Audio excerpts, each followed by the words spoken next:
नमस्कार मित्रांनो, मी मिलिंद जाधव TV 10। आज आपण यशोधराव चव्हाण नाट्यगृह इकडे आलेलो आहे। त्याच्यावरच गॅलरी आहे पहिल्या मजल्यावर। तर तिथे काय आहे ते बरेच काही चित्र दिसत आहेत। तर गेट सेट गो ही जी ट्रॅव्हल टूर्स अँड ट्रॅव्हल जी ऑर्गनायझेशन आहे, तर त्यांनी बरेच ते टूर्स वगैरे करत असतात। तर त्यांचे जपान हे टूर जे झालेले आहे आणि तिकडे त्यांच्या टूरमध्ये जे काही त्यांचे क्लायंट असतील किंवा जी लोक गेलेले आहेत, त्यांनी काही तिकडनं येऊन काही गोष्टी साठवून आपल्या पुणेकरांसाठी ते तुमच्यासमोर आणलेले आहेत।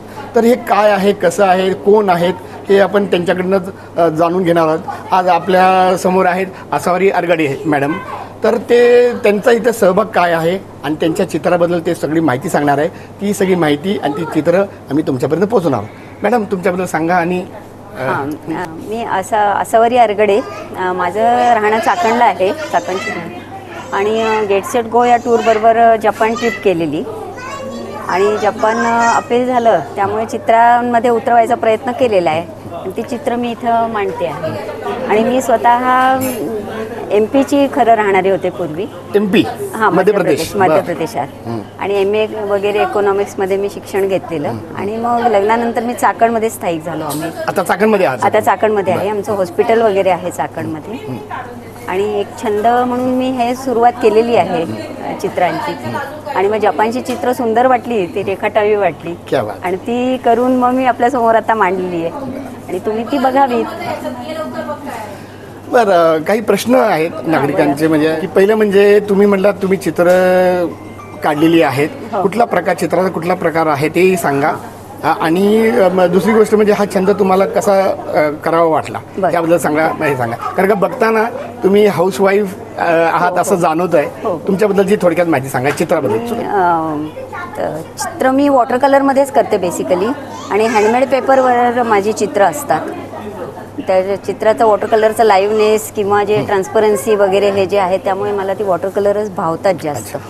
त्यामुळे मी त्याच्यातच काम करते आणि एक 8 ते 10 वर्ष, 8 वर्ष झाले मी त्याच्यामध्ये थोडीफार काम करते। नाही, ह्या चित्रकलेकडं कसं वळला तुम्ही? काय त्याचं शिक्षण घेतलंय वगैरे? शिक्षण म्हणजे मी फक्त 15 दिवसाचा बेसिक रंग ओळख जी असते ती मिलिंद मुळीक सरांच्याकडे केली। मिलिंद मुळीक सर? हां, पुण्यातले। बरं। आणि त्यानंतर श्री विलास कुलकर्णी यांच्याकडे प्रॅक्टिस बॅचमध्ये मला त्यांचं मार्गदर्शन मी काही घेतलं आणि त्या मार्गदर्शनाच्या वरतीच मी आपलं आता माझं काम करते। बरं, परत हा प्रश्न आहे की गेट सेट गो जपानला जातात, जपानच का? आणखीन तुम्ही कुठले कुठले गेले त्यांना अशा प्रकारचं आणखीन केलेलं आहे का? नाही, आता गेट सेट गो बरोबर जपानची टूर आम्ही आता केलीच। म्हणजे जपान एक मनात होतंच की कधी करायचं म्हणून, पण ते गेट सेट गोची आम्हाला चांगले वाटली ऑफर वगैरे, त्यामुळे आम्ही ती टूर केली आणि ती आम्हाला चांगली वाटली। म्हणजे खूपच छान आमचं त्याच्या सॅटिस्फॅक्शन मिळालं आम्हाला त्या टूरमध्ये। आता त्यांच्यावर अजून एक टूर आम्ही करणार आहोत पुढच्या, स्टेप बाय स्टेप। एक आता चित्रकार या नात्याने मी तुम्हाला म्हणजे प्रश्न विचारतो की चित्रकार त्याची कल्पना वेगळी असते, लोक त्याकडे वेगळ्या दृष्टिकोनातून बघतात। तर तुमचं काय, तुम्हाला जपानचं काय आवडलं आणि तुम्ही काय तुमच्या चित्रामध्ये उतरवलं? हां, जपानचं निसर्ग आणि तिथल्या बांधकामाची स्ट्रक्चरची पद्धत, तिथली जी मंदिरं पायगोडा टाईप जी असतात, त्यांचं एक टिपिकल जे आहे, आपण कुठे गेलं तर त्यांचे जसं टोरा गेट हे त्यांचं एक शुभ मानतात, त्यामुळे बरेच ठिकाणी आपल्याला टोरा गेट त्यांचे बघायला मिळतात। आणि डार्क रंगांचा वापर त्यांच्याकडे जास्त वाटला मला करताना। रंगाचा असल्यामुळे तुमच्या रंगावर जास्त लक्ष? हां, डार्क रंग त्यांच्या, हां, म्हणजे केशरी, लाल, पिवळे अशा रंगांमध्ये त्यांचे जास्त म्हणजे दिसले आम्हाला आणि ते खूप छान, म्हणजे तिथल्या निसर्गात ते खूपच उठून दिसतात। आणि दुसरं म्हणजे तिथला साकुरा जो सीझन होता तो आम्हाला पूर्णपणे बघायला मिळाला आणि साकुराचा आनंद आम्हाला त्यामुळे मिळाला। 3-4 रंगाचे साकुराचे फुलं असतात त्यांची। ओव्हरऑल पूर्ण जपानभर आम्हाला ते बघायला मिळाली। बरं, जसं म्हणतात की आता तुम्ही किती चित्र मॅडम तुमची इथं? माझी इथं 28 चित्र मी लावलेली आहेत। बरं, म्हणजे जसं आपली म्हणजे ही तुमची मुलंच आहेत असं मी म्हणेन, तर तरी त्यात लाडका दोडका थोडंसं असतं। तर तुमचं आवडीचं चित्र कुठलं आहे हे आम्हाला सांगा आणि नंतर आपण ते दाखवणार। तुम्ही सांगा माझं आवडीचं चित्र, माझं ते जे गेट्स आहेत त्यांच्याकडे ना जवळजवळ 1000 गेट आहेत, ते ऑरेंज रंगाचं जे चित्र आहे तर ते मला खूप आवडलंय। म्हणजे ते गेट आहेत त्यांचे खूप गेट आहेत, म्हणजे आतपर्यंत ते बरंच लांब चालावं लागतं त्याच्यात। गेटमधनं आपण आत जातो तसे छोटे जवळ जवळ गेटचे लेअर्स आहेत का? जवळ जवळ जवळ असे गेट आहेत ते छोटे छोटे अंतरावर, काही चिकटून आहेत, काही थोड्या अंतराने असा एक पॅच आहे. ते गेट्स त्यांना कमानसारखे दिलेले आहेत त्याच्यात त्यांनी. आणि ते बरंच आपण आत त्याच्यात चालत जातो. बाकी काहीच दिसत नाही आपल्याला, अनंत कालासाठी असं वाटतं का? असं वाटतं ते संपत नाहीयेत. आणि त्याच्यातनं मध्येच एखादं मंदिर येतं आपल्याला, म्हणजे त्यांच्या बुद्धाचं वगैरे असं. पण मग परत ते गेट चालू होतात आणि मग त्याच्यात आपण जात राहतो. त्यातनं लाईट म्हणजे त्यांचा फोकस असा थोडा बाहेरून थोडासा झिरपतोच. आता ते लाकडी गेट आहे, बरोबर आहे. त्यातनं बाहेरून थोडा त्याचं चित्र तुम्ही काढलेलं आहे, तर त्याचं चित्र थोडंसं मी कॅच करायचा प्रयत्न, ते मला खूप आवडतं. ते तुम्हाला आवडलं? बरं बरं बरं. तर आता परत एकदा तो प्रश्न की तुम्ही फक्त हा छंद म्हणून करता की याचा व्यवसाय करायचा विचार आहे? कारण का चित्र सगळी बघितल्यानंतर मला ते 28 माझ्या घरी घेऊन जावे असं वाटतं. हां, मी जरी छंद म्हणून करत असले तरी सुद्धा जर कुणाला आवडत असेल प्रत्यक्ष, म्हणजे प्रचंड म्हणजे चित्राची आवडच कुणाला इंटरेस्टेड असतील कुणी, तर मी त्याचा विक्रीसाठी पण मी ते उपलब्ध करून देऊ शकते.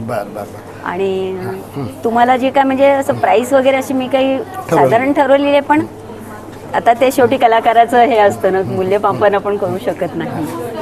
पण कोणी जर खरोखरी हौशी असेल, आवड असेल त्यांना, तर मी ती देऊ शकेन त्यांना. आणखीन एक प्रश्न जो पडतो की प्रत्येक व्यक्तीच्या म्हणजे यशस्वी पुरुषाच्या मागे स्त्री असते, तर एका यशस्वी स्त्रीच्या मागे कोण आहे? ॲक्च्युअल मला म्हणजे मी माझी नातवंड वगैरे सगळी मोठी झाल्यानंतर ॲक्च्युअल थोडंसं मला जेव्हा रिकामा वेळ मिळाला त्यानंतर मग मी हे मला आवड असल्यामुळे ह्याच्याकडे मी वळले. पण मग पुण्यात येऊन सरांच्याकडे मार्गदर्शन घ्यायला कधीतरी 15 दिवसांना वगैरे एखाद्या वेळेस यायचे. असे 2-3 वर्ष मी करत होते.